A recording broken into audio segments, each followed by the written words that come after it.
Hello, this is Scott. This is Scott's Dharma Talks. We're going to go through three different little short Dharma Talks. One on Virabhadrasana, and we'll talk about 1, 2, and 3, and probably actually talk about a little bit about Humble Warrior. And then we are going to go forward, and we're going to move into the root chakra, Muladhara chakra, talk a little bit about that. And then we're going to end by talking about Patanjali's Yoga Sutras, particularly Yoga Sutra 1.2. So let's go. Virabhadrasana. Okay, Virabhadra means the warrior friend, my friend who's a warrior, right? And he was created by Shiva by either plucking a hair from his beard or clipping one of his dreadlocks and throwing it to the ground, and it's snaking around onto the ground. All myths have different versions of them, and so we'll just work with the ones we like and all that kind of stuff for right now. And so what happened was Sati was Shiva's consort, and she went to move in with Shiva, and her father was King Daksha, who didn't care for Shiva. Shiva was like unclean, and he just kind of wore little shorts or whatever, and he never bathed and never brushed his hair and all that stuff. So shortly after Sati moved in with Shiva, by the way, no parents necessarily approve of their child spouse anyway. So there's this party Daksha gave, and he did not invite Shiva or Sati, and Sati was pissed off about this. And she went to Shiva and she was like, who cares? If we're not wanted, I don't gotta go. And Sati didn't dig that. So she went to her father to confront her father at the party, and her father didn't listen. And so she got like super, super upset with him, and she went and sat down and started to meditate. And she meditates herself so much that through this pranayama, through this breath control, through this energy, she builds up so much heat in her body that she just explodes into flames. Okay, and which is not awesome. But word got back to Shiva, and it gets worse, because now Shiva flies into a rage, which Shiva can tend to do.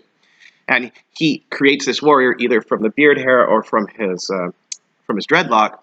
And the warrior goes to the party and just starts killing people, right? And including the king, and he cuts off the head of the king, Sati's father, and it's really not awesome. But eventually Shiva sees what he's done, and he feels remorse, and he replaces the head of the king. Only the old head just didn't work out anymore, so he found a goat, and he put the goat's head on top of the king. The king's stoked, and the king thanks Shiva for being so kind and empathetic and all that kind of thing.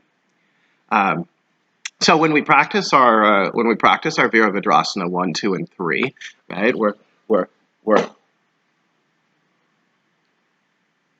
presenting going into battle. We are striking. We are presenting the head of the king.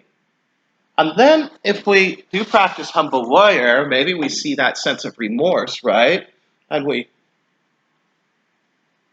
come into Humble Warrior. It's up to you. What two stories you like, but that's Virabhadrasana. Thank you. The root chakra. The root chakra is the base. It's all about the base, like that old song, right? And the root chakra, it tends to be red, they say. It's located in the perineum between the anus and the genitals. It's associated with Mula Bandha, that floating bandha, that deep pelvic floor muscle. Oftentimes our asanas are what associated with this chakra. Our standing poses like tree pose, Vikrasana, mountain pose, Tadasana, eagle pose, things like that. But also seated postures like easy pose and Tadasana and Padmasana and lotus and that kind of thing. Its elements are the earth, which seems pretty obvious, and it can be cleansed through things like using a seed mantra like Tat. Or even your own mantra would be appropriate, like, I am grounded, I am still. I am unmoving. Things like this, right? So we're grounded It's oftentimes associated with childhood and childhood trauma and this kind of stuff. Um, there's that old saying, and we can make it. I'll put it in my gender. You know, the boy is the father of the man, kind of thing.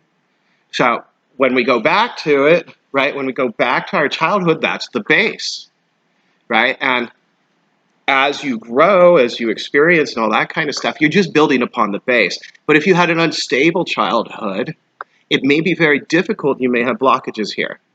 And then we work through this. And I think that's Muladhara chakra, the root chakra. Thank you. Okay, in our third and final Dharma talk here, we're going to talk about Patanjali's Yoga Sutras.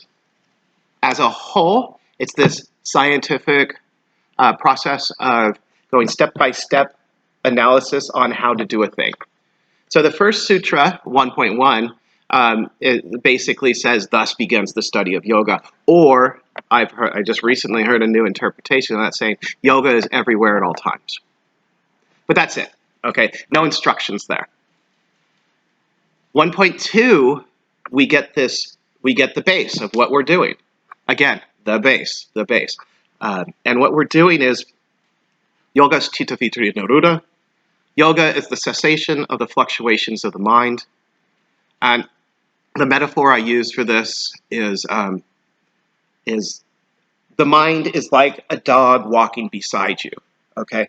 Now, dogs are wonderful animals. They're joyful. They're pleasant creatures. They're brave. They're noble. You know, they're our best friend.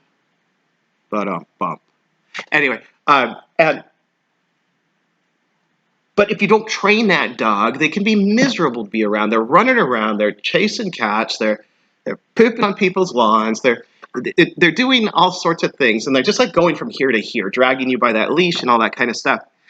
So until you can train that dog to walk beside you, your life is not pleasant. But once you do train that dog, you have this beautiful, useful, joyous animal, this joyous being to share your life with. And the same thing is true with the mind. Okay, the mind is like that dog. The mind will go from here to here to here to here. The mind's job is to do work. The mind's job, and if it doesn't have productive work to do, it's going to do something else. Okay, there's that old saying that like,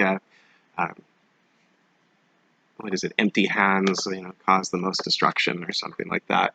And so we train the dog, we train the mind through our yoga practice. This is what Patanjali was getting at. This is the beginning of our yoga practice. This is the beginning of our understanding of the sutras, of this science of yoga.